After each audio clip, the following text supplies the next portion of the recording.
دی selfish gene episode 4 gene machine بقائی مشینوں کا آغاز جینز کے لیے غیر فعال ظروف کے طور پر ہوا تھا جو انہیں اپنے حریفوں کی کیمیائی جنگ اور حساسی سالماتی بمباری کی تباہ کاریوں سے بچانے کے لیے فصیل بند قلعوں سے تھوڑی زیادہ حفاظت فراہم کرتے ہیں۔ ابتدائی زمانے میں انہوں نے سوپ میں آسانی سے دستیاب نامیاتی سالمات کو غذا کے طور پر استعمال کیا تھا۔ یہ آسان زندگی اس وقت ختم ہوئی جب سوپ میں نامیاتی خوراک کا ذخیرہ جو صدیوں کی سورج کی روشنی کی توانائی سے بتدریج پیدا ہوا تھا بالآخر تمام ہو گیا۔ بقائی مشینوں کی ایک بڑی شاخ نے، جسے اب پودے کہا جاتا ہے، سادہ مشینوں سے پیچیدہ سالمات بنانے کے لیے اصل سوپ کے تالیفی عمل کو تیز رفتاری کے ساتھ دوبارہ استعمال کر کے سورج کی روشنی کو براہ راست استعمال کرنا شروع کیا۔ ایک اور شاخ نے، جسے اب جانور کہا جاتا ہے، یا تو پودوں کو کھا کر یا پھر دیگر جانوروں کو اپنی خوراک بنا کر پودوں کی کیمیائی مزدوری سے فائدہ اٹھانے کا طریقہ دریافت کر لیا۔ بقائی مشینوں کی دونوں اہم شاخوں نے اپنی زندگی کے مختلف طریقوں میں اپنی کارکردگی بڑھانے کے لیے زیادہ سے زیادہ شاطرانہ حربے استعمال کیے اور یوں زندگی کے نت نئے طریقے ایجاد ہوئے۔ ذیلی شاخیں اور ذیلی شاخوں کی ذیلی شاخیں ارتقا پذیر ہوئیں۔ ہر ایک خوراک حاصل کرنے کے خاص طریقے سے سمندر میں، زمین پر، فضا میں، زیر زمین، درختوں پر، دوسرے زندہ جسموں کے اندر بہترین کارکردگی کا مظاہرہ کر رہی تھیں۔ اس ذیلی شاخ بندی نے جانوروں اور پودوں کے بے پناہ تنوع کو جنم دیا جس سے آج ہماری عقلیں حیران ہیں۔ جانور اور پودے دونوں کثیر خلوی اجسام میں ارتقا پذیر ہوئے۔ ہر خلیے میں منقسم تمام جینز کی نقلیں موجود تھیں۔ ہم نہیں جانتے کہ کب، کیوں یا کتنی بار ایسا آزادانہ طور پر ہوا۔ کچھ لوگ کالونی کا استعارہ استعمال کرتے ہوئے جسم کو خلیوں کی کالونی کہتے ہیں۔ میں جسم کو جینز کی کالونی کہنے کو ترجیح دیتا ہوں اور خلیے کو جینز کی کیمیائی صنعتوں کے لیے ایک ورکنگ یونٹ کے طور پر متصور کرنا پسند کرتا ہوں۔ اجسام جینز کی کالونیاں ہو سکتے ہیں، لیکن اپنے رویوں میں انہوں نے ناقابل تردید انفرادیت پیدا کی ہے۔ ایک جانور ایک مربوط کل کے طور پر، ایک اکائی کے طور پر حرکت کرتا ہے۔ ذاتی طور پر میں اسے اکائی سمجھتا ہوں، کالونی نہیں۔ یہ متوقع بھی ہے۔ قدرتی انتخاب نے ایسے جینز کی حمایت کی ہے جو دوسروں کے ساتھ تعاون کرتے ہیں۔ نایاب وسائل کے شدید مقابلے میں بقا کی دیگر مشینوں کو کھانے کی مسلسل جدوجہد میں اور خود کو کھائے جانے سے بچنے کے لیے سماجی ادارے کے اندر انارکی کے بجائے مرکزی ہم آہنگی پیدا کرنے کا فائدہ رہا ہوگا۔ آج کل جینز کا پیچیدہ ارتقاء بامی اس حد تک کہ آگے بڑھ چکا ہے کہ انفرادی بقائی مشین کی سماجی نوعیت عملاً ناقابل شناخت ہو چکی ہے۔ در حقیقت بہت سے ماہرین حیاتیات اسے تسلیم ہی نہیں کرتے۔ وہ مجھ سے اختلاف کریں گے۔ خوش قسمتی سے جسے صحافی اس کتاب کی بقیہ باتوں کی ساکھ کہیں گے، یہ اختلاف بڑی حد تک علمی ہے۔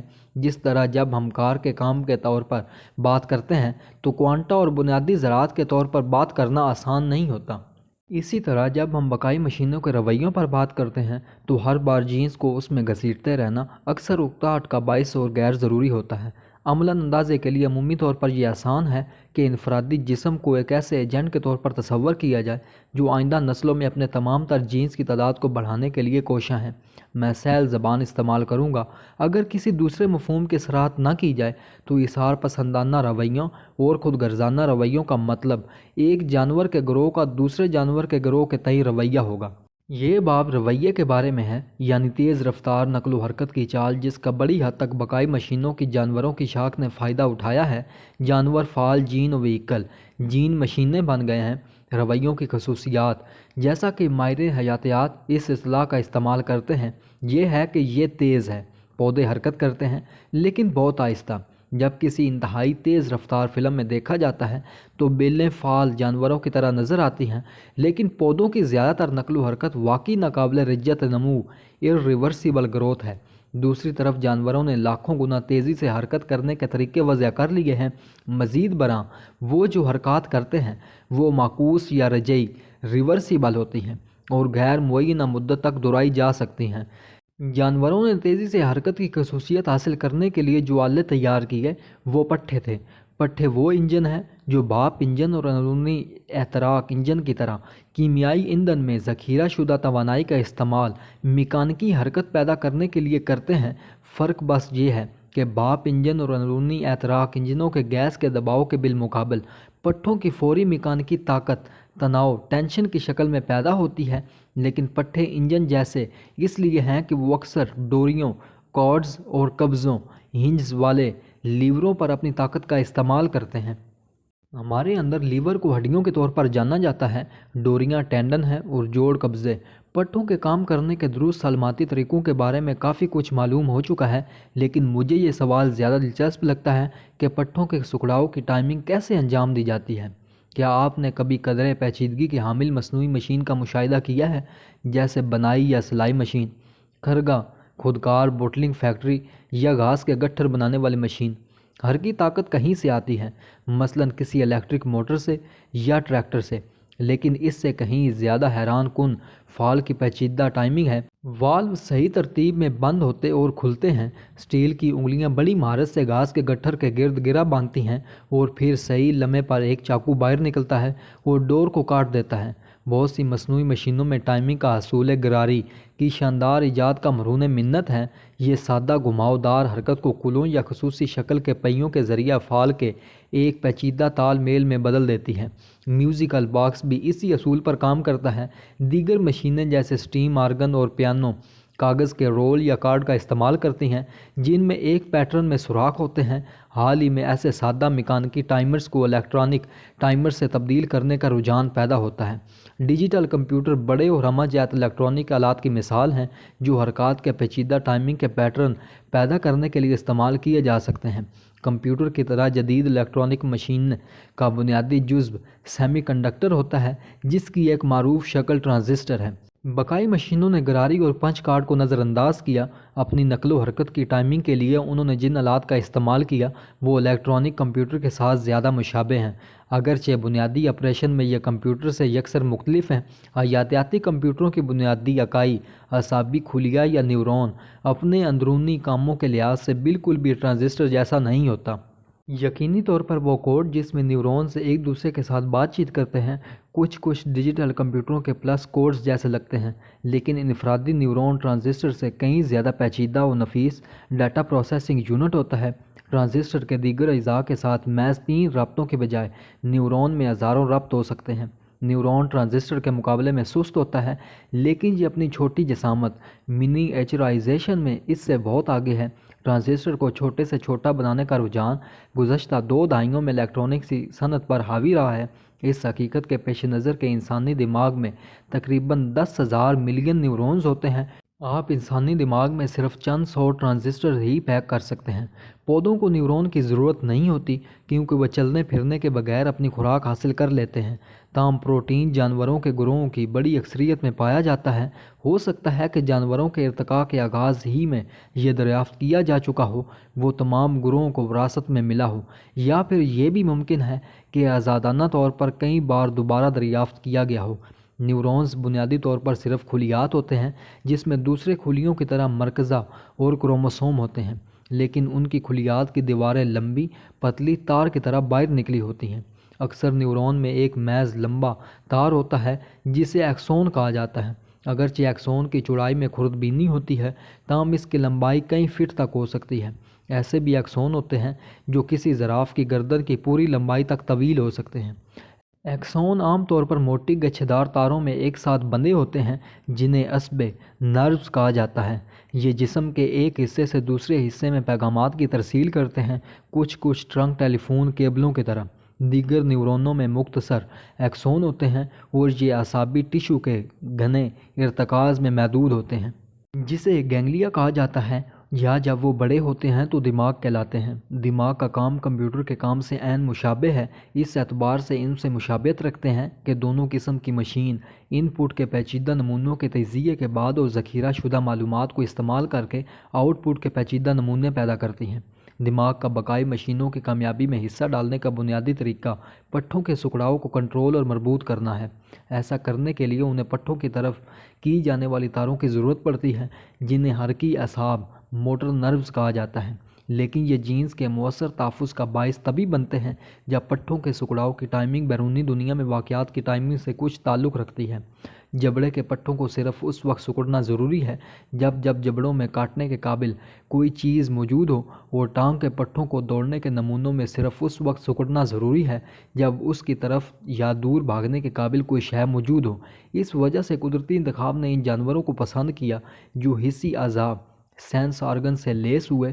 یہ وہ آلات ہیں جو باہر کی دنیا کے واقعات کا ترجمہ جسمانی واقعات کے نمونوں میں نیورونز کے پلس کوڈ میں کرتے ہیں۔ دماغ حسی اعضاء جیسے آنکھوں، کانوں، ذائقہ کی کلیوں وغیرہ سے حسیاتی اعصاب سینسری نروز نامی تاروں کے ذریعے جڑا ہوتا ہے۔ حسیاتی نظاموں کے کام خاص طور پر حیران کن ہیں کیونکہ وہ نمونوں کی شناخت کے معاملے میں انسان کی بنائی ہوئی نفیس ترین اور مہنگی ترین مشینوں کے مقابلے میں کئی زیادہ نفیس کارنامے انجام دے سکتی ہیں۔ اگر ایسا نہ ہوتا تو تمام ٹائپسٹ تقریر کو پہچانے جانے والی یا تحریر پڑھنے والی مشینوں کی وجہ سے فضول قرار پاتے۔ انسانی ٹائپسٹوں کی ضرورت صرف ان مشینوں کی نگرانی کے لیے پڑتی، لیکن ابھی کئی دہائیوں تک ٹائپسٹوں کی ضرورت رہے گی۔ ایک وقت ایسا بھی ہوگا جب حسی اعضاء کم و بیش پٹھوں کے ساتھ براہ راست بات چیت کرتے ہوں گے۔ در حقیقت سمندری ایمون آج اس حالت سے زیادہ مختلف نہیں ہیں کیونکہ ان کے طرز زندگی کے لیے ایسا کرنا ہی مؤثر ہے، لیکن بیرونی دنیا میں ہونے والے واقعات اور پٹھوں کے سکڑنے کی ٹائمنگ کے درمیان پیچیدہ تر اور بالواسطہ ربط پیدا کرنے کے لیے ایک ثالث کے طور پر کسی قسم کے دماغ کی ضرورت بہرحال تھی۔ ایک قابل ذکر پیش رفت یادداشت کی ارتقائی ایجاد تھی۔ اس آلے کے ذریعے پٹھوں کے سکڑنے کا وقت نہ صرف ماضی قریب کے واقعات سے متاثر ہو سکتا ہے بلکہ ماضی بعید کے واقعات سے بھی متاثر ہو سکتا ہے۔ میموری یا ذخیرہ ڈیجیٹل کمپیوٹر کا بھی ایک لازمی حصہ ہے۔ کمپیوٹر کی میموری انسانی میموری سے زیادہ قابل اعتماد تو ہے، مگر وہ کم کشادہ اور معلومات کی بازیافت کی اپنی تکنیک میں انتہائی کم نفیس ہے۔ بقائی مشینی رویے کی سب سے نمایاں خصوصیات میں سے اس کی ظاہری مقصدیت ہے۔ اس سے میری مراد صرف یہ نہیں ہے کہ یہ جانور کے جینز کو زندہ رہنے میں مدد کرنے کے لیے اچھی طرح منصوبہ بند لگتا ہے، اگرچہ یہ ہے میں انسانی بامقصد رویوں سے قریبی مشابہت کی بات کر رہا ہوں۔ جب ہم کسی جانور کو کھانے، ساتھی یا کھوئے ہوئے بچے کی تلاش کرتا ہوا دیکھتے ہیں تو ہم اس کی تلاش کو ان بعض شخصی احساسات سے منسوب کیے بغیر نہیں رہ سکتے جو ہم خود ایسی جستجو میں محسوس کرتے ہیں۔ ان میں کسی شے کی خواہش، مطلوبہ شے کی ذہنی تصویر، کوئی مقصد یا حتمی خیال شامل ہو سکتے ہیں۔ ہم میں سے ہر ایک دورو بینی کی وجہ سے جانتا ہے کہ کم از کم کسی جدید بقائی مشین میں یہ مقصدیت اس خصوصیت کے ارتقاء پر منتج ہوئی ہے جسے ہم شعور کہتے ہیں۔ میں اتنا فلسفی نہیں ہوں کہ اس کا مفہوم بیان کر سکوں، لیکن خوش قسمتی سے اس سے ہمارے موجودہ مقاصد پر کوئی فرق نہیں پڑتا کیونکہ ایسی مشینوں کے بارے میں بات کرنا آسان نہیں ہوتا جو کسی خاص مقصد سے متاثر ہیں اور اس سوال کو کھلا چھوڑ دیتے ہیں، کیا وہ واقعی شعور کے حامل ہوتے ہیں؟ یہ مشینیں بنیادی طور پر بہت سادہ ہیں اور لاشعوری رویوں کے اصول انجینئرنگ سائنس کے عام اصولوں میں سے ایک ہیں۔ اس کی کلاسیکی مثال واٹ اسٹریم گورنر ایک پرزے کا نام ہے۔ اس میں شامل بنیادی اصول نیگیٹو فیڈ بیک کہلاتا ہے جس کی مختلف شکلیں ہوتی ہیں۔ عمومی طور پر یہ ہوتا ہے مقصدی مشین وہ مشین یا شے جو اس طرح کا برتاؤ کرتی ہے گویا اس کا کوئی شعوری مقصد ہو۔ وہ کسی قسم کے پیمائشی آلے سے لیس ہے۔ وہ اشیاء کی موجودہ حالت اور مطلوبہ حالت کے درمیان فرق کی پیمائش کرتا ہے اور اسے اس طرح بنایا گیا ہے کہ یہ فرق جتنا بڑا ہوگا مشین اتنی ہی محنت کرے گی۔ اس طرح مشین خود بخود فرق کو کم کرنے کا رجحان رکھتی ہے۔ یہی وجہ ہے کہ اسے نیگیٹو فیڈ بیک کہا جاتا ہے اور اگر مطلوبہ حالت تک پہنچ جائے تو یہ آرام کر سکتی ہے۔ واٹ گورنر گیندوں کے ایک جوڑے پر مشتمل ہوتا ہے جو بھاپ کے انجن کے ذریعے گردش کرتا ہے۔ ہر گیند ایک قبضے والے بازو کے سرے پر ہوتی ہے۔ جتنی تیزی سے گیندیں گردش کرتی ہیں اتنی ہی مرکز گریز قوت سینٹریفیوگل فورس بازوؤں کو افقی پوزیشن کی سمت میں دھکیلتی ہے۔ اس رجحان کی کشش سے ثقل سے مزاحمت ہوتی ہے۔ بازو انجن کو بھاپ پہنچانے والے والو سے اس طرح مربوط ہوتے ہیں کہ جتنی یہ افقی پوزیشن کے قریب پہنچتے ہیں تو بھاپ بند ہو جاتی ہے۔ لہٰذا اگر انجن بہت تیز ہو جائے تو اس کی کچھ بھاپ بند ہو جاتی ہے جس سے یہ سست پڑ جاتا ہے۔ اگرچہ یہ بہت زیادہ سست ہو جائے تو مزید بھاپ خود بخود والو کے ذریعے اسے پہنچا دی جاتی ہے اور یہ دوبارہ تیز ہو جاتا ہے۔ اسی طرح کی مقصدی مشینیں اکثر اوور شوٹنگ اور ٹائم لیک کی وجہ سے ادھر ادھر مرتعش ہوتی ہیں اور یہ انجینئر کے فن کا حصہ ہے کہ وہ ایسے اضافی پرزے لگائے تاکہ اس ارتعاش کو کم کیا جا سکے۔ واٹ کے گورنر کی مطلوبہ حالت گردش کی ایک خاص رفتار ہے۔ ظاہر ہے کہ یہ شعوری طور پر اس کی طلب نہیں کرتا۔ مشین کے مقصد کی تعریف اس حالت کے طور پر کی جاتی ہے ہے جس میں وہ واپس آنے کا رجحان رکھتی ہے۔ جدید مقصدی مشینیں بہت زیادہ پیچیدہ جاندار رویوں کو حاصل کرنے کے لیے نیگیٹو فیڈ بیک جیسے بنیادی اصولوں کی توسیع کا استعمال کرتی ہیں۔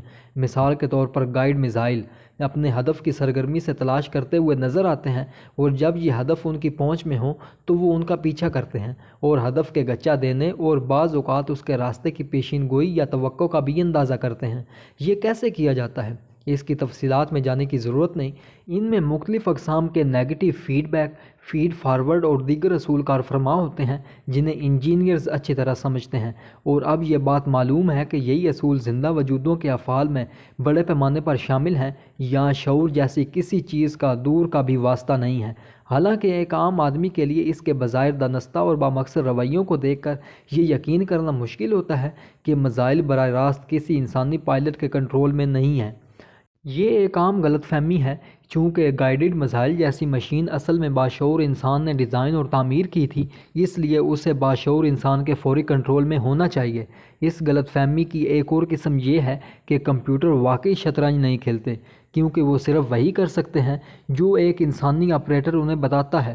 یہ ضروری ہے کہ ہم سمجھیں کہ یہ مغالطہ کیوں ہے، کیونکہ یہ اس مفہوم کے بارے میں ہماری سمجھ کو متاثر کرتا ہے جس میں جینس کو رویوں کو کنٹرول کرنا مراد لیا جاتا ہے۔ کمپیوٹر پر شطرنج کھیلنا اس کی کافی اچھی مثال ہے، لہٰذا میں اس پر اجمالی طور پر گفتگو کروں گا۔ کمپیوٹر ابھی تک شطرنج اتنا اچھا نہیں کھیل سکتے جتنا کہ انسانی گرینڈ ماسٹر، لیکن وہ ایک خاص شوقیہ معیار تک پہنچ چکے ہیں۔ بلکہ یہ کہنا زیادہ درست ہوگا کہ پروگرام ایک شوقیہ معیار تک پہنچ چکے ہیں، کیونکہ شطرنج کھیلنے کے پروگرام کو اس سے فرق نہیں پڑتا کہ اپنی مہارت کے اظہار کے لیے وہ کون سے طبعی کمپیوٹر کو استعمال کرتا ہے۔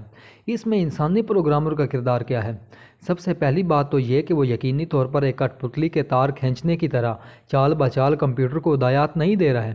ایسا کرنا تو فریب دہی ہوگی۔ وہ پروگرام لکھتا ہے، اسے کمپیوٹر میں ڈالتا ہے، اور پھر کمپیوٹر اس پر عمل کرنے کے لیے آزاد ہے۔ اب اس میں مزید انسانی مداخلت نہیں ہوتی ہے، سوائے اس کے کہ مخالف کھلاڑی اپنی چال ٹائپ کرتا ہے۔ کیا پروگرامر نے غالباً شطرنج کی تمام ممکنہ چالوں کا قیاس لگایا ہے اور ہر ممکنہ ہنگامی صورتحال کے لیے کمپیوٹر کو تمام اچھی چالوں کی طویل فہرست فراہم کی ہے؟ بالکل نہیں، کیونکہ شطرنج میں ممکنہ چالوں کی تعداد اتنی زیادہ ہوتی ہے کہ فہرست مکمل ہونے سے پہلے ہی دنیا کا خاتمہ ہو جائے۔ اسی وجہ سے کمپیوٹر کو ممکنہ طور پر اس کے دماغ میں موجودہ تمام ممکنہ چالوں اور تمام ممکنہ جوابی چالوں کو آزمانے کے لیے پروگرام نہیں کیا جا سکتا، جب تک کہ اسے جیتنے کی حکمت عملی نہ مل جائے۔ کہکشاں میں سے ایٹموں سے زیادہ شطرنج کی ممکنہ چالیں ہو سکتی ہیں۔ شطرنج کھیلنے کے لیے کمپیوٹر پروگرامنگ کے نہ حل ہونے والے مسائل کا یہ معمولی حصہ ہے۔ در حقیقت یہ ایک انتہائی مشکل مسئلہ ہے، اور اس میں کوئی حیرت کی بات نہیں کہ اب تک کے کمپیوٹر کے بہترین پروگرام بھی گرینڈ ماسٹر کا خطاب حاصل نہیں کر سکے۔ پروگرامر کا اصل کردار ایک باپ کی طرح ہے جو اپنے بیٹے کو شطرنج کھیلنا سکھاتا ہے۔ وہ کمپیوٹر کو کھیل کی بنیادی چالوں کے بارے میں بتاتا ہے، ہر ممکنہ ابتدائی چال کے لیے الگ سے نہیں، بلکہ زیادہ کفایتی طور پر ظاہر کردہ قواعد کے لحاظ سے۔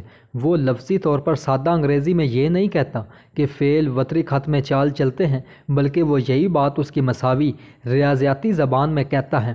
جیسے اجمالی طور پر فعل کے نئے کوآرڈینیٹ اس مستقلے کا اضافہ کر کے پرانے ایکس کوآرڈینیٹ اور پرانے وائی کوآرڈینیٹ دونوں کے لیے پرانے کوآرڈینیٹ سے حاصل کیے جاتے ہیں، اگرچہ ضروری نہیں کہ علامت یکساں ہو۔ پھر وہ کسی مشورے کے ساتھ پروگرام کر سکتا ہے جو اسی طرح کی ریاضیاتی یا منطقی زبان میں لکھا جاتا ہے، لیکن انسانی اصطلاحات میں یہ اشارے سے یہ کہنے کے مترادف ہوتے ہیں کہ اپنے بادشاہ کو غیر محفوظ نہ چھوڑو، یا مفید حربے جیسے اسب کی ٹیڑھی چال وغیرہ کا استعمال کرو۔ تفصیلات دلچسپ ہیں، لیکن ان سے ہم دور نکل جائیں گے۔ کلیدی نقطہ یہ ہے، جب کمپیوٹر کھیل رہا ہوتا ہے تو یہ تنہا ہوتا ہے اور اپنے مالک سے کسی مدد کی توقع نہیں کر سکتا۔ پروگرامر بس یہ کر سکتا ہے کہ کمپیوٹر کو پہلے سے بہترین طریقے سے سیٹ اپ کرے جس کی مخصوص معلومات کی فہرستوں کے درمیان مناسب توازن ہو، نیز حکمت عملیوں اور تکنیکوں کے بارے میں اشارے فراہم کرے۔ جین بھی اپنی بقائی مشینوں کے رویوں کو کنٹرول کرتے ہیں، براہ راست کٹھ پتلی کی طرح نچا کر نہیں، بلکہ بالواسطہ طور پر کمپیوٹر پروگرامر کی طرح۔ وہ بھی بس یہ کر سکتے ہیں کہ اسے پہلے سے سیٹ اپ کر دیں، پھر بقائی مشین تنہا ہے، اور جین صرف اندر غیر فعال طور پر بیٹھے رہتے ہیں۔ اور اتنے غیر فعال کیوں ہوتے ہیں؟ وہ کیوں لگام نہیں پکڑتے؟ وہ لمحہ بلمحہ چالوں کو نہیں سنبھالتے؟ اس کا جواب یہ ہے کہ وہ ٹائم لیک کے مسائل کی بنا پر ایسا نہیں کر سکتے۔ یہ سائنس فکشن سے لی گئی ایک اور تمثیل سے بہتر طور پر سمجھا جا سکتا ہے۔ فریڈ ہوئل اور جان ایلیٹ کی اے فار اینڈرومیڈ ایک دلچسپ کہانی ہے، اور تمام اچھے سائنس فکشن کی طرح اس کے پس پردہ کچھ دلچسپ سائنسی نکات ہیں۔ عجیب بات یہ ہے کہ اس کتاب میں ان بنیادی نکات میں سے سب سے اہم نکات کا واضح طور پر تذکرہ موجود نہیں ہے، انہیں قارئین کے تخیل پر چھوڑ دیا گیا ہے۔ مجھے امید ہے کہ اگر میں یہاں ان کی وضاحت کر لوں تو مصنفین کو اس پر کوئی اعتراض نہیں ہوگا۔ 200 نوری سال کے فاصلے پر اینڈرومیڈا مجمع النجوم میں ایک تہذیب موجود ہے۔ وہ اپنی ثقافت کو دور دراز کی دنیاؤں میں توسیع دینا چاہتی ہے، اسے کس طرح بہترین طریقے سے انجام دیا جائے۔ براہ راست سفر کرنے کا تو سوال ہی پیدا نہیں ہوتا۔ روشنی کی رفتار اس شرح پر نظریاتی بالائی حد عائد کرتی ہے جس پر آپ کائنات میں ایک جگہ سے دوسری جگہ پہنچ سکتے ہیں، اور میکانیکی خیالات بھی عملی طور پر مفید نہیں۔ اس کے علاوہ بہت سی دنیا اس لائق نہیں ہوں گی کہ وہاں جایا جائے، اور آپ کو کیسے معلوم ہوگا کہ کس سمت میں جانا چاہیے؟ باقی کائنات سے ابلاغ کا بہترین وسیلہ ریڈیو ہے، کیونکہ اگر آپ کے پاس اتنی قوت ہے کہ آپ اپنے سگنلز کو ہر سمت میں نشر کر سکیں، بجائے اس کے کہ انہیں ایک ہی سمت میں بھیجیں، تو آپ بہت ساری دنیاؤں تک رسائی پا سکتے ہیں۔ دنیاؤں کی تعداد سگنل کے سفر کے فاصلے کے مربع کے طور پر بڑھتی ہے۔ ریڈیائی لہریں روشنی کی رفتار سے سفر کرتی ہیں، جس کا مطلب ہے کہ سگنل کو اینڈرومیڈا سے زمین تک پہنچنے میں 200 سال لگتے ہیں۔ اس طرح کے فاصلے کے ساتھ پریشانی یہ ہے کہ آپ کبھی بھی دو طرفہ بات چیت نہیں کر سکتے، یہاں تک کہ اگر آپ اس حقیقت سے قطع نظر بھی کر لیں کہ زمین سے آنے والا ہر متواتر پیغام ان لوگوں کے ذریعے نشر کیا جائے گا جو 12 نسل پہلے ایک دوسرے سے علیحدہ ہوئے ہوں گے، اتنے زیادہ فاصلوں سے بات چیت کی کوشش کرنا محض وقت کا ضیاع ہوگا۔ یہ مسئلہ جلد ہی ہمارے لیے پوری شدت سے پیدا ہوگا۔ ریڈیائی لہروں کی زمین اور مریخ کے درمیان سفر کرنے میں تقریباً 4 منٹ لگتے ہیں۔ اس میں کوئی شک نہیں کہ خلائی افراد کو مختصر متبادل جملوں میں بات چیت کرنے کی عادت سے نکلنا پڑے گا، اور انہیں بات چیت سے زیادہ خطوط کی طرح طویل خود کلامی یا مونولاگز کا استعمال کرنا پڑے گا۔ ایک اور مثال راجر پین نے دی ہے کہ سمندر کی صوتیات میں کچھ عجیب و غریب خصوصیات ہیں، جس کا مطلب یہ ہے کہ کچھ ویلوں کا انتہائی زوردار گانا نظری طور پر دنیا بھر میں سنا جا سکتا ہے، بشرطے یہ کہ ویل ایک خاص گہرائی میں تیریں۔ یہ معلوم نہیں کہ آیا وہ واقعی بہت زیادہ فاصلوں پر ایک دوسرے کے ساتھ بات چیت کرتی ہیں، لیکن اگر وہ ایسا کرتی ہیں تو وہ بھی اسی مسئلے سے دوچار ہیں جس سے مریخ پر ایک خلا باز۔ پانی میں آواز کی رفتار ایسی ہے کہ گانے کو بحیرہ اوقیانوس کے پار سفر کرنے اور جواب واپس آنے میں تقریباً 2 گھنٹے لگیں گے۔ میں سمجھتا ہوں کہ یہ اس مظہر کی وضاحت ہے کہ بعض ویلیں پورے 8 منٹ تک خود کو دہرائے بغیر ایک مسلسل خود کلامی پر مبنی پیغام دیتی ہیں، پھر وہ گانے کے آغاز پر لوٹتی ہیں اور اسے دہراتی ہیں۔ ایسا کئی بار کرتی ہیں، ہر مکمل چکر میں تقریباً 8 منٹ لگتے ہیں۔ کہانی کے اینڈرومیڈائی باشندوں نے بھی یہی کیا۔ چونکہ جواب کا انتظار کرنے کا کوئی فائدہ نہیں تھا، اس لیے انہوں نے ایک بڑے اٹوٹ پیغام میں وہ سب کچھ جمع کر دیا جو وہ کہنا چاہتے تھے، اور پھر اسے خلا میں کئی مہینوں کے سائیکل ٹائم کے ساتھ بار بار نشر کیا۔ تاہم ان کا پیغام ویلوں سے بہت مختلف تھا۔ یہ ایک بہت بڑے کمپیوٹر کی تشکیل اور پروگرامنگ کے لیے کوڈ کردہ ہدایات پر مشتمل تھا۔ یقیناً ہدایات کسی انسانی زبان میں نہیں تھیں، لیکن تقریباً کسی بھی کوڈ کو ایک ہنرمند کرپٹوگرافر کے ذریعے حل کیا جا سکتا ہے، خاص طور پر اگر کوڈ لکھنے والوں کا مقصد کوڈ کو آسانی سے حل کرنا ہو۔ جو ڈرل بینک ریڈیو ٹیلیسکوپ کے ذریعے موصول شدہ پیغام بالآخر ڈیکوڈ کر دیا گیا، کمپیوٹر بنایا گیا اور پروگرام چلایا گیا۔ اس کے نتائج بنی نوع انسان کے لیے تقریباً تباہ کن تھے، کیونکہ اینڈرومیڈاؤں کے ارادے آفاقی طور پر اثار پسندانہ نہیں تھے، اور ان کا کمپیوٹر دنیا بھر میں امریت قائم کرنے والا ہی تھا کہ ہیرو بالآخر اس سے اپنے کلہاڑی سے ختم کر دیتا ہے۔ ہمارے نقطہ نظر سے دلچسپ سوال یہ ہے کہ اینڈرومیڈا والے زمین پر ہونے والے واقعات میں کس معنی میں ہیرا پھیری کر رہے تھے؟ کمپیوٹر نے لمحہ بلمحہ جو کچھ کیا اس پر ان کا براہ راست کنٹرول نہیں تھا۔ در حقیقت ان کے پاس یہ جاننے کا کوئی ممکنہ طریقہ نہیں تھا کہ کمپیوٹر بنا لیا گیا ہے، کیونکہ ان معلومات کو واپس آنے میں 200 سال لگے ہوں گے۔ کمپیوٹر کے فیصلے اور اقدامات مکمل طور پر اس کے اپنے تھے، یہاں تک کہ وہ عمومی پالیسی ہدایات کے لیے اپنے آقاؤں سے پوچھ بھی نہیں سکتا تھا۔ اس کی تمام ہدایات پیشگی دی گئی تھی، کیونکہ بیچ میں 200 سال کی ناقابل عبور رکاوٹ حائل تھی۔ اصولی طور پر اسے شطرنج کھیلنے والے کمپیوٹر کی طرح پروگرام کیا گیا ہوگا، لیکن مقامی معلومات کو جذب کرنے کی زیادہ لچک اور صلاحیت کے ساتھ۔ اس کی وجہ یہ تھی کہ اس پروگرام کو نہ صرف زمین پر بلکہ جدید ٹیکنالوجی رکھنے والی کسی بھی دنیا پر کام کرنے کے لیے ڈیزائن کیا جانا تھا، ایسی دنیاؤں کے لیے جن کی تفصیلی صورتحال جاننے کا اینڈرومیڈا والوں کے پاس کوئی طریقہ نہیں تھا۔ جس طرح اینڈرومیڈینز کو اپنے روزمرہ کے فیصلے لینے کے لیے زمین پر ایک کمپیوٹر رکھنا پڑا تھا، اسی طرح ہمارے جینز کو بھی دماغ بنانا پڑا۔ لیکن جین صرف وہ اینڈرومیڈا والے ہی نہیں ہیں جنہوں نے کوڈ کردہ ہدایات بھیجیں، بلکہ وہ بذات خود بھی ہدایات ہیں۔ وہ براہ راست ہمیں کٹ پتلیوں کی ڈوریوں کی طرح نچا نہیں سکتے۔ اس کی وجہ ایک ہی ہے، ٹائم لیگز۔ جین پروٹین کی تالیف کو کنٹرول کر کے کام کرتے ہیں۔ یہ دنیا میں جوڑ توڑ کا ایک طاقتور طریقہ ہے، لیکن یہ سست ہے۔ جنین بنانے کے لیے پروٹین کی ڈوریوں کو صبر و سکون سے کھینچنے میں مہینوں لگتے ہیں۔ دوسری طرف رویوں کی خصوصیت یہ ہے کہ یہ تیز ہوتے ہیں۔ یہ مہینوں کے نہیں بلکہ سیکنڈوں اور سیکنڈوں کے کسروں کے ٹائم سکیل پر کام کرتے ہیں۔ دنیا میں کچھ ہوتا ہے، ایک الو اوپر منڈلاتا ہے، لمبی گھاس میں سرسرار شکار کو فریب دیتی ہے اور ملی سیکنڈ میں اعصابی نظام حرکت میں آ جاتا ہے۔ پٹھے جست لگاتے ہیں اور کسی کی زندگی بچ جاتی ہے یا کھو جاتی ہے۔ جینز میں اس طرح کے رد عمل کا وقت نہیں ہوتا۔ اینڈرومیڈا والوں کی طرح جین صرف اپنے لیے ایک تیز رفتار ایگزیکٹو کمپیوٹر بنا کر اور اس کے ساتھ پیشگی پروگرامنگ کر کے وہ قواعد اور مشورے زیادہ سے زیادہ واقعات سے نمٹنے کے لیے جن کی وہ توقع کر سکتے ہیں اپنی بہترین کوشش کر سکتے ہیں۔ لیکن شطرنج کے کھیل کی طرح زندگی بھی ان کے لیے بہت سے مختلف ممکنہ واقعات پیش کرتی ہے جن کی توقع کی جا سکتی ہے۔ شطرنج پروگرامر کی طرح جینز کو بھی اپنی بقائی مشینوں کو مخصوص طور پر نہیں بلکہ جیتے جاگتے معاملات کی عمومی حکمت عملیوں اور چالوں میں ہدایات دینی ہوتی ہیں۔ جیسا کہ جے زیڈنگ نے نشاندہی کی ہے کہ جینز کی پیشین گوئی کے مترادف کام انجام دینا ہوتا ہے۔ جب ایک جنینی بقا مشین تعمیر کی جا رہی ہو تو اس کی زندگی کے خطرات اور مسائل مستقبل میں ہوتے ہیں۔ کون کہہ سکتا ہے کہ کون سے گوشت خور اس کا انتظار کر رہے ہوں گے، کون سی جھاڑیوں کے پیچھے، یا کون سا لمبے پیروں والا شکار اس کے راستے میں لہراتا ہوا آ جائے گا۔ نہ کوئی انسانی پیشین گوئی، نہ کوئی جین، لیکن کچھ عمومی پیشین گوئیاں کی جا سکتی ہیں۔ قطبی ریچھ کے جین ٹھیک ٹھاک پیشین گوئی کر سکتے ہیں۔ ان کی ابھی ان جنمی بقائی مشین کا مستقبل سر ترین ہونے والا ہے، وہ اسے پیشین گوئی نہیں سمجھتے، وہ سوچ نہیں سکتے، وہ بس بالوں کے موٹے فر کو بناتے ہیں کیونکہ انہوں نے پچھلے جسموں میں یہی کیا ہے اور یہی وجہ ہے کہ وہ ابھی جین پول میں موجود ہیں۔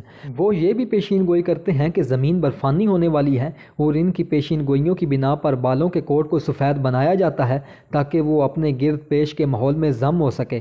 اگر آرکٹک کی آب و ہوا اتنی تیزی سے تبدیل ہو جائے کہ بچہ ریچھ کسی ٹراپیکل صحرا میں پیدا ہو جائے تو جینز کی پیشین گوئی غلط ہو جائے گی اور انہیں اس غلطی کا ہرجانہ ادا کرنا پڑے گا۔ ننھا ریچھ مر جائے گا اور وہ اس کے اندر ختم ہو جائیں گے۔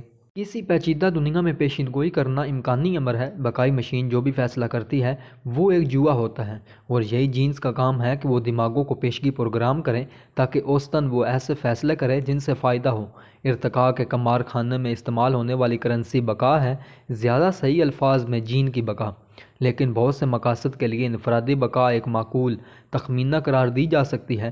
اگر آپ پانی پینے کے لیے گڈھے کے اندر اترتے ہیں تو آپ شکاریوں کی طرف سے کھائے جانے کے خطرے میں اضافہ کرتے ہیں جو پانی کے گڈھے کے قریب شکار کے لیے گھات لگا کر اپنی خوراک حاصل کرتے ہیں۔ اگر آپ پانی کے گڈھے پر جاتے ہی نہیں تو بالآخر آپ پیاس سے مر جائیں گے۔ آپ جس طرف بھی جائیں گے وہاں خطرات ملیں گے اور آپ کو فیصلہ کرنا ہوگا کہ آپ کے جینز کی طویل مدتی بقا کے امکانات کو زیادہ سے زیادہ کرتا ہے۔ شاید بہترین پالیسی یہ ہوگی کہ پانی پینے کو اس وقت تک مؤخر کر دیا جائے جب تک کہ آپ شدید پیاس سے نہ ہوں۔ پھر جب آپ جائیں تو کافی پانی پینے کے لیے لمبے گھونٹ بھریں تاکہ دیر تک دوبارہ پیاس نہ لگے۔ اس طرح آپ پانی کے گڈھے پر بار بار جانے سے بچ جائیں گے، لیکن اس صورت میں جب آپ کو پانی میسر ہوگا تو بہت دیر تک سر جھکا کر پینا پڑے گا۔ متبادل طور پر سب سے بہترین بازی یہ ہو سکتی ہے کہ آپ تھوڑا تھوڑا پانی بار بار پئیں۔ پانی کے گڈھے کے پاس سے گزرتے ہوئے پانی پر منہ مار کر جلدی سے گھونٹ بھر لیا کریں۔ جوئے کی بہترین حکمت عملی ہر قسم کی پیچیدہ چیزوں پر منحصر ہے، محض شکاریوں کی شکار کی عادت پر نہیں جو خود اپنے نقطہ نظر سے زیادہ مؤثر ہونے کے لیے ارتقاء پذیر ہوئے ہیں۔ مشکلات اور امکانات کا کچھ نہ کچھ اندازہ لگانا ہوگا، لیکن یقیناً ہمیں جانوروں کے بارے میں یہ تصور کرنے کی ضرورت نہیں ہے کہ وہ شعوری طور پر اندازے قائم کرتے ہیں۔ ہمیں صرف یہ ماننا ہے کہ وہ افراد جن کے جینز دماغ اس طرح بناتے ہیں کہ وہ صحیح طور پر جوا کھیلنے کا رجحان رکھتے ہیں، جس کا براہ راست نتیجہ زندہ رہنے کا زیادہ امکان ہوتا ہے۔ لہٰذا وہ انہی جینز کو فروغ دیتے ہیں۔ ہم جوئے کے تمثیل کو تھوڑا اور آگے بڑھا سکتے ہیں۔ جواری کو 3 اہم مقداروں، داؤں، امکانات اور انعام کے بارے میں سوچنا ہوتا ہے۔ اگر انعام بہت بڑا ہے تو جواری ایک بڑا داؤ چلنے کا خطرہ اٹھانے کے لیے تیار رہتا ہے۔ جو جواری ایک ہی چال پر اپنا سب کچھ داؤں پر لگا دیتا ہے، اس کے نقصان یا فائدے کا امکان بھی بہت بڑا ہوتا ہے۔ لیکن اوسطاً بڑے داؤں لگانے والے جواری دوسرے کھلاڑیوں سے بہتر یا بدتر نہیں ہوتے۔ جو چھوٹے چھوٹے داؤں لگا کر چھوٹی جیت کے لیے کھیلتے ہیں، ایک ملتا جلتا موازنہ اسٹاک مارکیٹ میں قیاس لگانے والے اور محفوظ سرمایہ کاروں کے درمیان ہے۔ بعض وجوہ سے اسٹاک مارکیٹ ایک کیسینو سے بہتر تمثیل ہے، کیونکہ کیسینو میں جان بوجھ کر بینک کے حق میں دھاندلی کی جاتی ہے، جس کا مطلب ہے کہ بڑے داؤں والے کھلاڑی اوسطاً کم داؤں والے کھلاڑیوں سے زیادہ غریب ہو جاتے ہیں، اور کم داؤں والے کھلاڑی ان لوگوں سے زیادہ غریب ہو جاتے ہیں جو بالکل جوا نہیں کھیلتے۔ لیکن یہ بوجہ ہماری بحث سے متعلق نہیں ہے۔ اس سے قطع نظر بڑے داؤں والے کھیل اور چھوٹے داؤں والے کھیل دونوں ہی معقول لگتے ہیں۔ کیا جانوروں میں ایسے جواری ہوتے ہیں جو بڑے داؤں کے لیے کھیلتے ہیں اور دیگر زیادہ محتاط انداز میں؟ باب 9 میں ہم دیکھیں گے کہ بیشتر نروں کو زیادہ داؤں لگانے والے اور بڑا جوخم اٹھانے والے جواری اور ماداؤں کو محفوظ سرمایہ کار کے طور پر تصور کیا جا سکتا ہے، خاص طور پر ان انواع میں جو ایک سے زیادہ مادائیں رکھتے ہیں اور نر ماداؤں کے لیے مسابقت کرتے ہیں۔ اس کتاب کو پڑھنے والے نیچری ان انواع کے بارے میں سمجھنے کے قابل ہو سکتے ہیں جن کو بڑے داؤں والے جوخم والے کھلاڑی کے طور پر بیان کیا جا سکتا ہے، اور دیگر انواع کو بھی جو زیادہ محتاط کھیل کھیلتی ہیں۔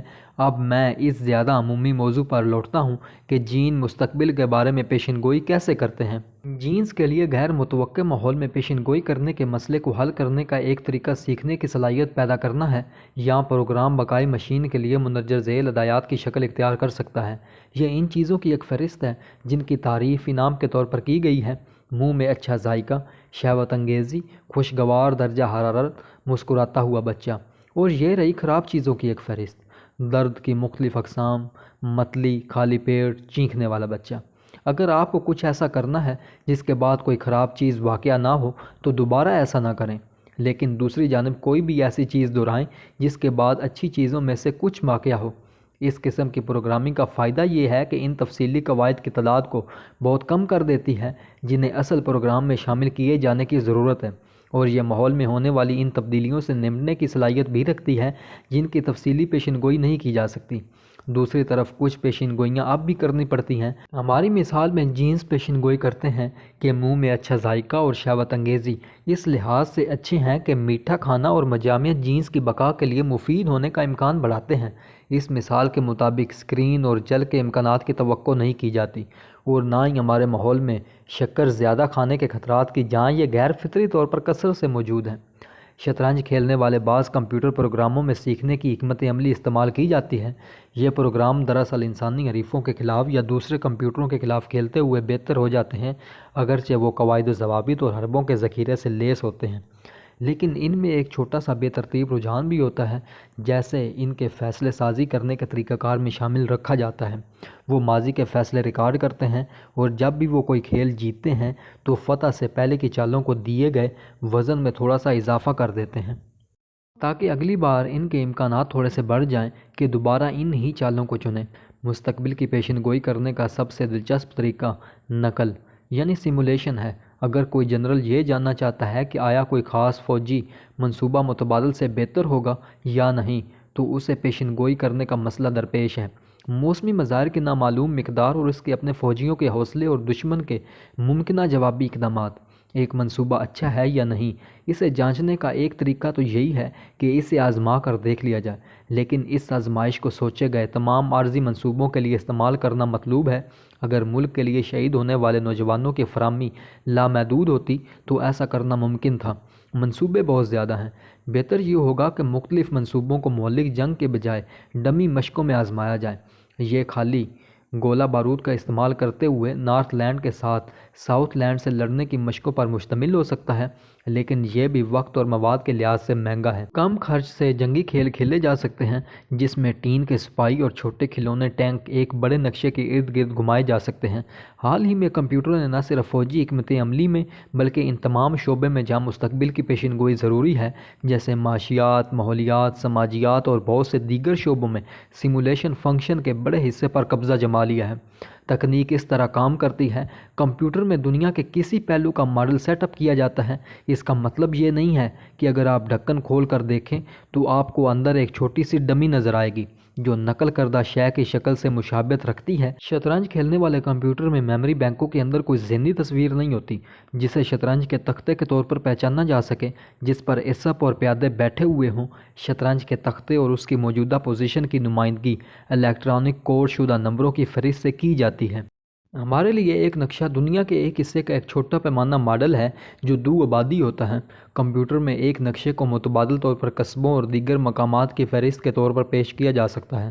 ہر ایک کے دو اعداد ہوتے ہیں، اس کا طول البلد اور عرض البلد، لیکن اس سے کوئی فرق نہیں پڑتا کہ کمپیوٹر دراصل دنیا کے اپنے ماڈل کو کس طرح اپنے اندر رکھتا ہے، بشرطے یہ کہ وہ اسے ایک ایسی شکل میں رکھے جس میں وہ اس پر کام کر سکے، اس میں جوڑ توڑ کر سکے، اس پر تجربات کر سکے اور انسانی آپریٹرز کو ان الفاظ میں واپس رپورٹ کر سکے جسے وہ سمجھ سکیں۔ سیمولیشن کی تکنیک کے ذریعے ماڈل کی لڑائیاں جیتی یا ہاری جا سکتی ہیں۔ نقلی ہوائی جہاز اڑتے ہیں یا گرتے ہیں، معاشی پالیسیوں سے خوشحالی یا بدحالی کا دورہ ہوتا ہے، ہر معاملے میں یہ سارا عمل کمپیوٹر کے اندر اس وقت کے ایک چھوٹے سے حصے سے جاری رہتا ہے جو حقیقی زندگی میں لگے گا۔ یقیناً دنیا کے اچھے اور برے ماڈل ہوتے ہیں، یہاں تک کہ اچھے صرف اندازوں پر مبنی ہیں۔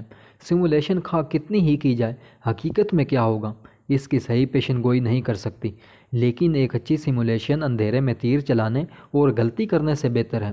سیمولیشن کو نیابتی آزمائش اور غلطی کہا جا سکتا ہے۔ یہ اصطلاح بدقسمتی سے چوہوں پر تجربہ کرنے والی ماہرین نفسیات نے بہت پہلے ہی ترک کر دی تھی۔ اگر سیمولیشن اتنا اچھا خیال ہے تو ہم توقع کر سکتے ہیں کہ بقائی مشینوں نے اسے پہلے دریافت کیا ہوگا۔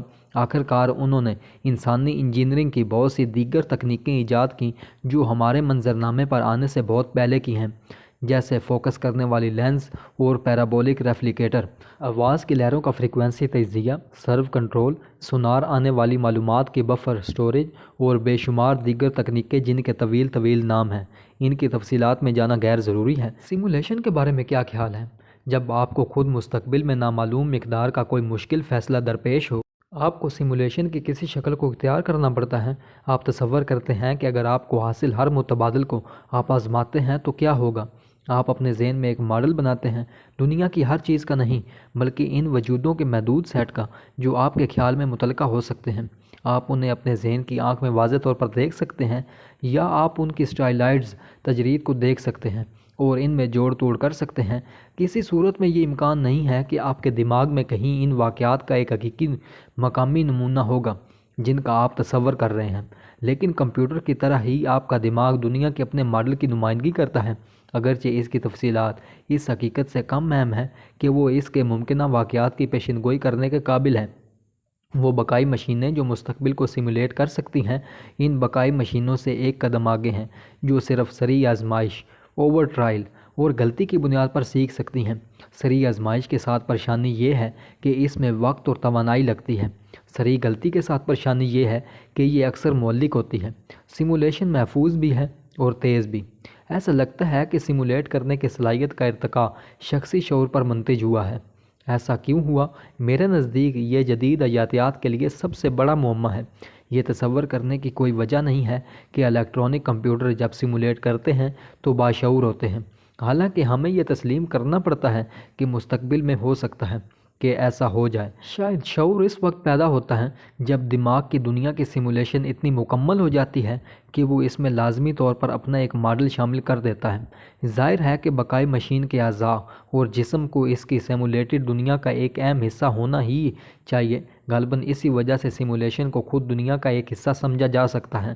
اس کے لیے ایک اور لفظ خود آگاہی، سیلف اویئرنیس ہو سکتا ہے، لیکن مجھے یہ شعور کے ارتقاء کی پوری طرح اطمینان بخش وضاحت نہیں لگتی، اور یہ صرف جزوی طور پر ہے، اس لیے اس میں ایک لامحدود رجت شامل ہے۔ اگر ماڈل کا کوئی ماڈل ہے، ماڈل کے ماڈل کا ماڈل کیوں نہیں؟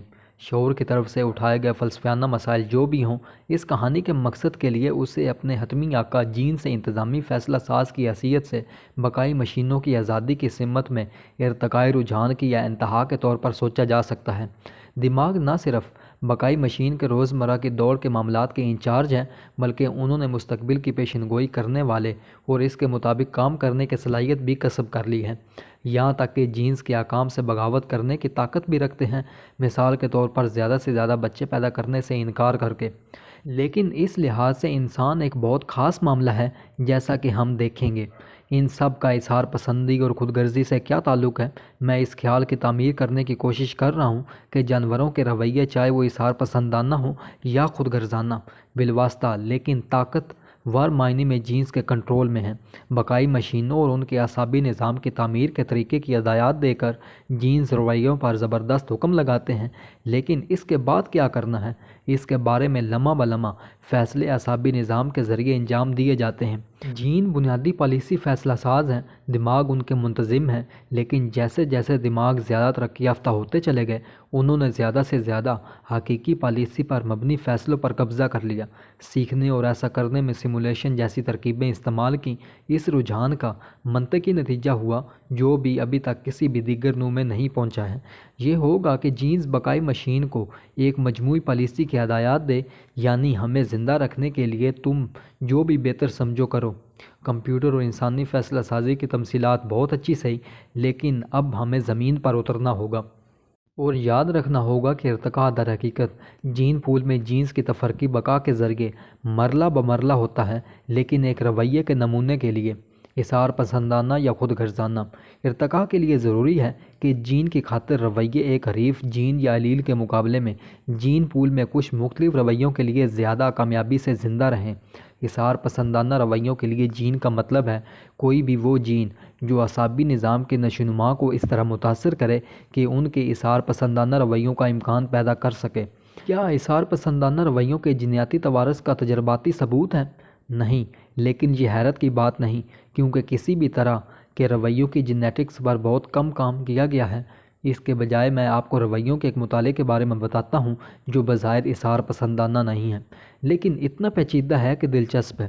یہ اس بات کے لیے ایک ماڈل کا کام دیتا ہے کہ کس طرح اظہار پسندانہ رویے وراثت میں مل سکتے ہیں۔ شہد کی مکھیوں کو فاؤل بروڈ نامی ایک متعدد بیماری ہو جاتی ہے، یہ ان کے چھتے میں موجود بچوں پر حملہ کرتی ہے۔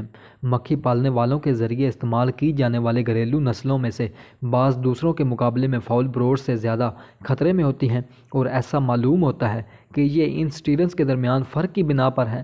کم از کم بعض معاملات میں رویے اس کی وجہ ہوتے ہیں۔ ہائی جینک سٹیرنز سے موسوم سٹیرنز متاثرہ بچوں کا پتہ لگا کر انہیں ان کے چھتے سے نکال کر باہر پھینک دیتے ہیں اور یوں وبائی بیماریوں کو تیزی سے ختم کر دیتے ہیں۔ جن سٹیرنز کو بیماری کا خدشہ لاحق ہوتا ہے، ان کو یہ خدشہ اس وجہ سے ہوتا ہے کہ وہ ہائیجینک سٹیرنز کی بچہ کشی کی عادت سے عاری ہوتی ہیں۔ حفظان صحت کے شامل رویے کافی پیچیدہ ہوتے ہیں۔ کارکنوں کو ہر بیماری والے چھتے کے کھانوں کا پتہ لگانا ہوتا ہے، کھانے سے موم کا ڈھکن ہٹا کر لاروا کو باہر نکالنا ہوتا ہے اور اسے چھتے کے دروازے سے گھسیٹ کر کچرے والے حصے میں پھینکنا پڑتا ہے۔ مکھیوں کے ساتھ جینیاتی تجربات کرنا مختلف وجوہوں کی بنا پر کافی پیچیدہ کام ہے۔ کارکن مکھیاں خود عام طور پر تولید نہیں کرتی، اس لیے ایک اسٹیرین کی حامل رانی کو دوسری اسٹیرین والے ڈرون نر کے ساتھ کراس کر کے دختر کارکنوں کے رویوں کو دیکھنا پڑتا ہے۔ W.C. روتھنبرگ ہلر نے یہی کیا۔ انہوں نے پایا کہ پہلی نسل کے تمام مخلوق دختر چھتے گندے تھے، گویا ان کے ہائیجینک والدین کا رویہ ختم ہو چکا تھا۔ حالانکہ معلوم ہوا کہ ہائیجینک جینز تو موجود تھے، لیکن خفتہ حالت میں، یعنی نیلی آنکھوں کے انسانی جینز کی طرح غیر مؤثر تھے۔ جب روتھنبرگ ہلر نے خالص ہائیجین اسٹیرین والی پہلی نسل کے مخلوط کو بیک کراس کیا، یقیناً کوئنز اور ڈرونز کا استعمال کرتے ہوئے، تو اسے ایک خوشگوار نتیجہ حاصل ہوا۔ دختر چھتے 3 گروہوں میں بٹ گئے۔ ایک گروپ نے کامل ہائیجینک رویہ کا مظاہرہ کیا، دوسرے گروپ نے کسی ہائیجینک رویہ کا اظہار نہیں کیا، اور تیسرے نے درمیانی راستہ اختیار کیا۔ اس آخری گروپ نے بیماری سے متاثر کھانوں کے موم کو ہٹا دیا، لیکن انہوں نے اس کے آگے کچھ نہیں کیا اور لاروا کو باہر نہیں پھینکا۔ روتھنبرگ ہلر نے اندازہ لگایا کہ دو الگ جینز ہو سکتے ہیں، ایک جین موم ہٹانے کے لیے اور ایک جین باہر پھینکنے کے لیے۔ عام ہائیجینک اسٹیرنز دونوں جینز کے حامل ہوتے ہیں، حساس اسٹیرنز اس کے بجائے دونوں جینز کے الیلز یعنی حریفوں کے حامل ہوتے ہیں۔ مخلوق جنہوں نے درمیانی راہ چنی ممکنہ طور پر موم ہٹانے والے جین ڈبل ڈوز کے حامل تھے، لیکن ان کے پاس باہر پھینکنے والے جینز نہیں تھے۔ روتھن بوہلر نے اندازہ لگایا کہ بظاہر مکمل طور پر گندی مکھیوں کا ان کا تجرباتی گروپ باہر پھینکنے والے جینز کے حامل ذیلی گروپ کو چھپا سکتا ہے، لیکن وہ اسے ظاہر کرنے سے قاصر ہوتا ہے کیونکہ ان میں موم ہٹانے والے جینز کی کمی ہوتی ہے۔ اس نے خود موم ہٹا کر ان کی سب سے پہلے خوبصورتی سے تصدیق کی۔ یقینی طور پر بظاہر مکھیوں میں سے نصف نے اس پر بالکل معمول کے مطابق باہر پھینکنے والے رویے کا مظاہرہ کیا۔ یہ کہانی ان بہت سے اہم نکات کی وضاحت کرتی ہے جو پچھلے باب میں سامنے آئے تھے۔ اس سے پتہ چلتا ہے کہ فلاں رویوں کے لیے جین کی بات کرنا بالکل مناسب ہو سکتا ہے، اگرچہ ہمارے پاس جین سے رویوں کی طرف لے جانے والی جنینی وجوہ کی کیمیائی زنجیر کی معمولی معلومات بھی نہیں ہے۔ وجوہات کا سلسلہ سیکھنے میں بھی شامل ہو سکتا ہے۔ مثال کے طور پر ہو سکتا ہے کہ موم ہٹانے والا جین شہد کی مکھیوں کو متاثرہ موم کا ذائقہ دے کر اپنا کام کرتا ہو۔ اس کا مطلب یہ ہوا کہ وہ بیماری کے متاثرین کو ڈھانپنے والی موم کی ٹوپیوں کو کھانا مفید پائیں گے اور اس لیے اسے دہرانے کا رجحان رکھیں گے۔ اگر جین اس طرح کام کرتا بھی ہے تب بھی واقعی ایک جین موم ہٹانے کے لیے ہے، بشرطے یہ کہ دیگر چیزیں برابر ہونے کی صورت میں جین کی حامل مکھیاں موم ہٹاتی ہیں اور جن مکھیوں کے پاس جینز نہیں ہوتے وہ موم نہیں ہٹاتی۔ دوسری بات یہ ہے کہ اس سے یہ حقیقت واضح ہوتی ہے کہ جین سماجی بقائی مشین کے رویوں پر اپنے اثرات میں تعاون کرتے ہیں۔ پھینکنے والا جین اس وقت تک بیکار ہے جب تک کہ اس کے ساتھ موم ہٹانے والا جین نہ ہو، اور اس کے ساتھ برعکس بات بھی درست ہے۔ اس کے باوجود جینیاتی تجربات یکساں طور پر ظاہر کرتے ہیں کہ دونوں جین اصولی طور پر نسلوں کے سفر میں قابل ذکر ہیں۔ جہاں تک کہ ان کے مفید کام کا تعلق ہے، آپ انہیں ایک واحد تعاونی اکائی کے طور پر تصور کر سکتے ہیں، لیکن جینز کی نقل کے طور پر وہ دو آزاد اور خود مختار ایجنٹ ہوتے ہیں۔ استدلال کے مقاصد کے لیے ہر قسم کی ناممکن چیزیں کرنے کے حق میں جینز کے بارے میں قیاس آرائی کرنا ضروری ہوگا۔ مثال کے طور پر اگر میں ایک ایسے فرضی جین کی بات کروں جس کا کام اپنے ساتھیوں کو ڈوبنے سے بچانا ہے اور آپ کو یہ خیال ناقابل یقین لگتا ہے، تو ہائیجینک مکھیوں والی کہانی کو یاد کریں کہ ہم جینز کے بارے میں پیچیدہ پٹھوں کے سکڑاؤ، حسیاتی انضمام اور یہاں تک کہ ایسے شعوری فیصلوں کی وجوہ کے طور پر بات نہیں کر رہے ہیں جو کسی کو ڈوبنے سے بچانے میں شامل ہوتے ہیں۔ ہم اس سوال پر کچھ نہیں کہہ رہے ہیں کہ آیا سیکھنا، تجربہ یا مالیاتی اثرات رویوں کی ترقی میں شامل ہوتے ہیں۔ آپ کو محض یہ فرض کرنا ہے کہ کسی جین کے لیے دیگر چیزیں یکساں ہونے نیز بہت سے دیگر ضروری جینز اور مالیاتی عوامل موجود ہونے کی صورت میں ایک جسم کو اپنے ایلیل کے مقابلے میں کسی کو ڈوبنے سے بچانے کا امکان زیادہ ہوتا ہے۔ دونوں جینز کے درمیان فرق بس یہ ہو سکتا ہے کہ ان کے کچھ سادہ مقداری متغیر تھوڑا مختلف ہوں۔ جنین کی نشو و نما کے عمل کی تفصیلات دلچسپ ہو سکتی ہیں لیکن ارتقائی معاملے سے غیر متعلق ہیں۔ کونارڈ لورینز نے بھی اس نقطے کو اچھی طرح بیان کیا ہے۔ جین ماسٹر پروگرامر ہیں اور وہ اپنی زندگی کے لیے پروگرامنگ کرتے ہیں۔ ان کو ان تمام خطرات سے نمٹنے میں ان کے پروگراموں کی کامیابی کے حوالے سے جانچا جاتا ہے جن سے روزمرہ کی زندگی ان کی بقائی مشینوں کو دوچار کرتی ہیں، اور ان کا مصنف بقائی عدالت کا بے رحم قاضی ہے۔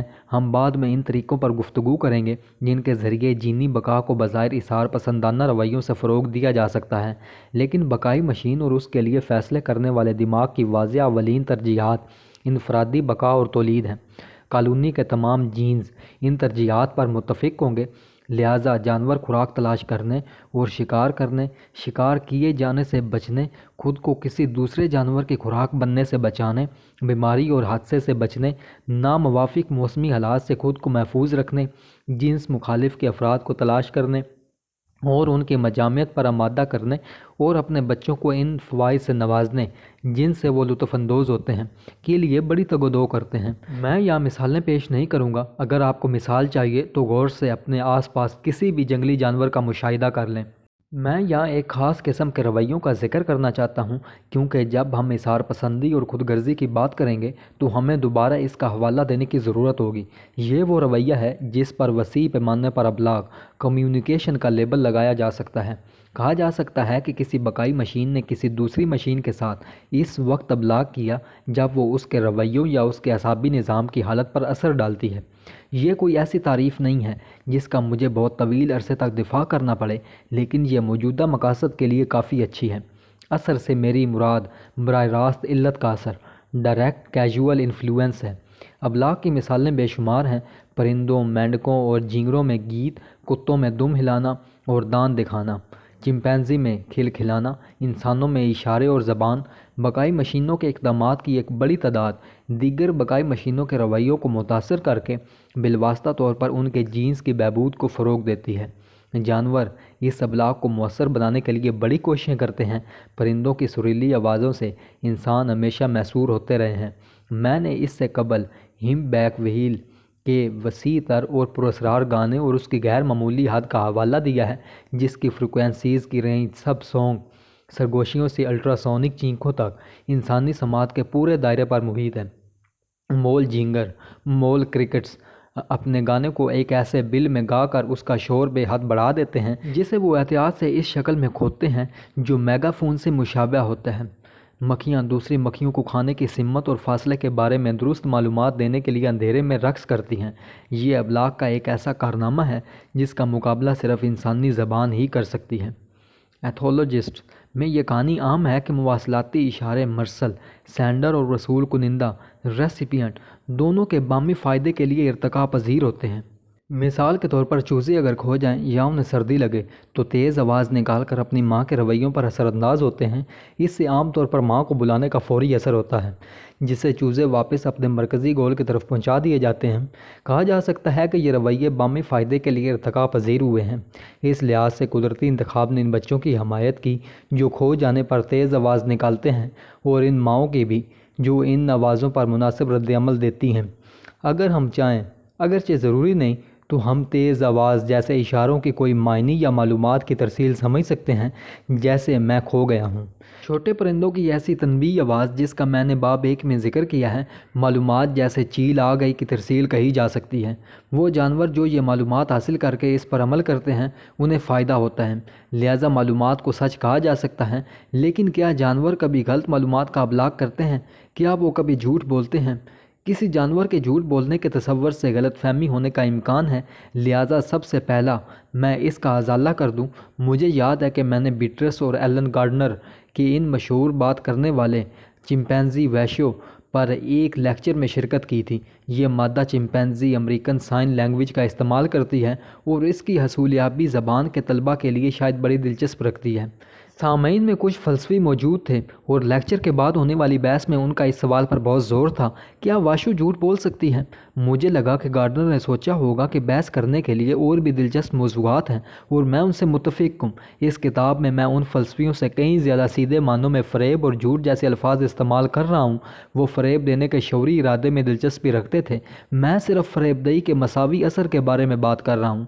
اگر کوئی پرندہ چیل آئی جیسے اشارے استعمال کرتا ہے جبکہ آس پاس کوئی چیل نہ ہو تو اس کے ساتھی خوفزدہ ہو جاتے ہوں گے اور سب اپنا کھانا چھوڑ دیتے ہوں گے، جس سے وہ خود اس پر ہاتھ صاف کر سکتا ہوگا۔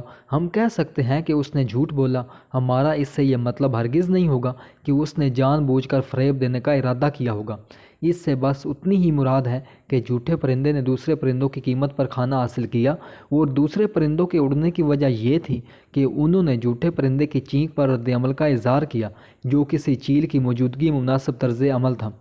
پچھلے باب کی تتلیوں کی طرح بہت سے خوردنی حشرات دوسرے بذائقہ یا کاٹنے والے حشرات کی بیرونی شکل کی نقالی کر کے تحفظ حاصل کرتے ہیں۔ ہم خود اکثر یہ سوچ کر بیوقوف بن جاتے ہیں کہ پیلی اور سیاہ دھاری دار ہوور فلائی زمبورے ہیں۔ کچھ مکھیوں کی نقل کرنے والی مکھیاں اپنے فریب دینے کی صلاحیت میں اور بھی کامل ہوتی ہیں۔ شکاری بھی جھوٹ بولتے ہیں۔ اینگلر مچھلی سمندر کی تہہ میں صبر سے انتظار کرتی ہے، وہ پس منظر کے ساتھ گل مل جاتی ہے۔ اس کا واحد نمایاں حصہ ایک لمبی ماہی گیری کی چھڑی ہوتی ہے جس کے سرے پر گوشت کا ایک کیڑے نما ٹکڑا ہوتا ہے جو سر کے اوپر سے نکلا ہوتا ہے۔ جب کوئی چھوٹی مچھلی شکاری کے قریب آتی ہے تو اینگلر اس چھوٹی مچھلی کے سامنے اپنے کیڑے نما چارے کو گردش دیتی ہے اور اسے اپنے چھپے ہوئے منہ کے قریب تر لے آتی ہے۔ اچانک یہ اپنے جبڑوں کو کھولتی ہے اور چھوٹی مچھلی کو پکڑ کر نگل لیتی ہے۔ اینگلر جھوٹ بولتی ہے، وہ چھوٹی مچھلی کے کیڑے نما شے کے قریب جانے کے رجحان سے فائدہ اٹھاتی ہے۔ وہ کہتی ہے کہ دیکھو یہ کیڑا ہے، اور کوئی بھی چھوٹی سی مچھلی جو جھوٹ پر یقین کر لیتی ہے جلد ہی شکار بن جاتی ہے۔ کچھ بقائی مشینیں دوسروں کی جنسی خواہشات سے فائدہ اٹھاتی ہیں۔ اگر مکھی آرکیڈز مکھیوں کو اپنے پھولوں سے مجامن کرنے پر آمادہ کرتے ہیں کیونکہ ان کی مادہ مکھیوں سے خاصی مشابہت ہوتی ہے، آرکیڈ کو اس دھوکے سے زیرہ پولینیشن ملتا ہے۔ جو مکھی دو آرکیڈوں سے بے وقوف بنتی ہے وہ ایک کے زیرے کو دوسرے میں لے جانے کا باعث بنتی ہے۔ جگنو جو دراصل بیٹل ہوتے ہیں اپنے ساتھیوں پر روشنیاں چمکا کر انہیں راغب کرتے ہیں۔ ہر نوع کا اپنا ایک خاص ڈارٹ ڈیش فلیشنگ پیٹرن ہوتا ہے جو انواع کے درمیان الجھن کو روکتا ہے اور اس کے نتیجے میں نقصان دہ اختلاط نہیں ہوتا۔ جس طرح ملاح مخصوص لائٹ ہاؤس کے فلیش پیٹرن کو دیکھتے ہیں، اسی طرح جگنو اپنی ہی نسل کے کوڈڈ فلیش پیٹرن کی تلاش کرتے ہیں۔ فوتریس نسل کی ماداؤں نے دریافت کیا کہ اگر فوٹینس نسل کی مادہ کے فلیش پیٹرن کی نقالی کریں تو وہ فوٹینس نسل کے نروں کو راغب کر سکتی ہیں۔ وہ جب ایسا کرتی ہیں، جس کے نتیجے میں جب کوئی فوٹینس نر ان کے فریب میں آ جاتا تو اسے فوٹریس مادہ کھا جاتی ہے۔ تمثیلات کے طور پر ذہن میں سائرن اور لوریلی کے نام ابھرتے ہیں، لیکن کورنش مین پرانے زمانے کے قزاقوں کی تمثیل کو ترجیح دے گا جو لالٹین کے استعمال سے جہازوں کو چٹانوں کی سمت راغب کر کے انہیں تباہ کر دیا کرتے تھے اور لوٹ لیا کرتے تھے۔ جب بھی ابلاغ کا کوئی نظام ارتقا پاتا ہے تو ہمیشہ یہ خطرہ رہتا ہے کہ کچھ لوگ اپنے مقاصد کے لیے اس نظام کا استحصال کریں گے۔ کیونکہ ہماری تربیت ارتقاء کے انواع کی بھلائی کے نقطہ نظر سے ہوئی ہے، اس لیے ہم فطری طور پر پہلے جھوٹی اور فریب دینے والی مختلف انواع کے بارے میں سوچتے ہیں، جیسے شکاری، شکار، طفیلی وغیرہ۔ تاہم ہمیں توقع کرنی چاہیے کہ جھوٹ اور فریب اور ابلاغ کا خود غرضانہ استحصال اس وقت پیدا ہوگا جب مختلف افراد کے جینس کے مفادات مختلف ہوں گے۔ اس میں ایک ہی نوع کے افراد شامل ہوں گے۔ جیسا کہ ہم یہ دیکھیں گے، ہمیں یہ توقع بھی کرنی چاہیے کہ بچے اپنے والدین کو فریب دیں گے، شوہر بیویوں کو فریب دیں گے اور بھائی بھائی سے جھوٹ بولے گا۔ یہاں تک کہ یہ یقین جانوروں کے ابلاغی اشارے اصل میں باہمی فائدے کو فروغ دینے کے لیے ارتقا پاتے ہیں اور پھر بعد میں بدخواہ فریقوں کے ذریعے ان کا استحصال کیا جاتا ہے۔ بہت سادہ ہے۔ یہ بھی تو ہو سکتا ہے کہ تمام جانوروں کے ابلاغ میں شروع ہی سے فریب دہی کا عنصر موجود ہو، کیونکہ جانوروں کے تمام معاملات میں کم از کم مفادات کا کچھ ٹکراؤ شامل ہوتا ہے۔ اگلا باب ارتقائی نقطہ نظر سے مفادات کے ٹکراؤ کے بارے میں سوچنے کا ایک طاقتور طریقہ متعارف کراتا ہے۔